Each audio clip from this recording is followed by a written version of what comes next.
Salut tout le monde, j'espère que vous allez de mieux en mieux. Aujourd'hui, on va parler pause forcée ou ralentissement. En tous les cas, je vais plutôt vous mentionner notre nouveau rapport au temps. L'idée simplement, c'est de discuter un peu là-dessus. J'avais fait d'ailleurs un post il n'y a pas si longtemps que ça, concernant le temps, c'est-à-dire comment vous informez-vous, qu'est-ce que vous faites de vos journées, est-ce que votre job vous plaît, est-ce que vous réalisez vos rêves, etc., etc. La vraie question, c'est est-ce que vous prenez soin de vous? Est-ce que vous vous respectez et est-ce que vous vous aimez au quotidien? Parce que ton corps te dit « aime-toi ». Voilà, moi c'est surtout là-dessus que j'ai envie d'aller. Pourquoi?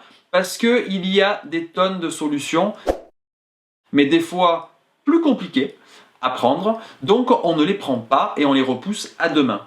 Grâce à ce moment, alors on peut l'appeler, ce nouveau rapport au temps, on peut l'appeler ce nouveau monde qui est annoncé depuis longtemps par... Oula, attention, un gourou. Cette nouvelle vie, au final, et ce nouveau paradigme, je dirais plutôt que nouveau monde. Mais bon, on n'est pas très très loin, mais l'importance, la puissance du verbe, vous savez que c'est quelque chose sur lequel je m'y attarde fortement. Alors apparemment, le monde attendrait un peu de lumière et d'amour, mais j'ai l'ampoule, je branche où? Alors c'est une période évidemment qui est aussi un peu anxiogène, parce qu'on ne sait pas demain. Mais en même temps, j'ai envie de dire, c'est la magie de la vie de pas savoir ce qui est demain. Parce que si on nous disait « Ah bah tiens, en telle année tu vas avoir ça, telle année tu vas avoir ça », bon c'est vrai, il y a l'astrologie, il y a la numérologie, il y a des choses quand même. Mais on va dire au coup par coup, c'est quand même cette joie de découvrir l'inconnu. Et il y a aussi, chez beaucoup, cette peur d'aller découvrir l'inconnu. Donc cette peur va cristalliser et va empêcher de prendre des décisions. Et souvent, on va repousser, procrastiner, pour sortir le mot, mais finalement, ne pas faire. Et c'est vrai qu'ayant accompagné ma maman pendant un certain temps, et d'autres personnes aussi, je dédie cette chaîne à prenez soin de vous et faites ce qui vous plaît. Pourquoi? Pour éviter que d'entendre sur un lit de mort « Ah, si j'avais su ». Oui, bon, maintenant, on sait. Donc, il va falloir y aller. La planète était en burn-out.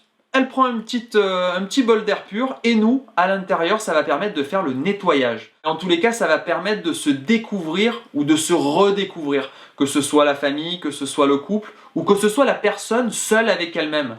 Parce que le secret, on a tendance toujours à chercher à l'extérieur, mais en fait, on a déjà tout à l'intérieur. Actuellement, on est confiné chez nous. Enfermés près de nos téléphones, nos box, etc., nos ondes, la guerre des ondes. S'il y a une guerre à dire, c'est vraiment la guerre des ondes. Donc ce que je vous invite à faire vraiment, c'est à couper la nuit vos Wi-Fi, vos téléphones, mettez mode avion, etc. Parce que les ondes, pareil, ça va attaquer le corps.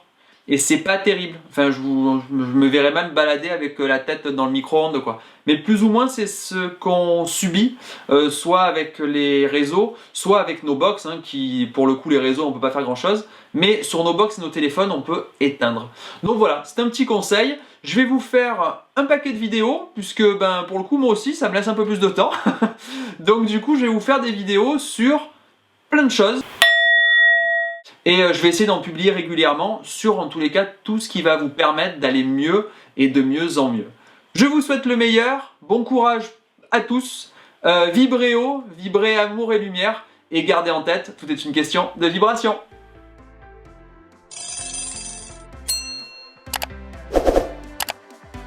À gauche, un conseil lecture, à droite, une médecine complémentaire, et pensez à vous abonner.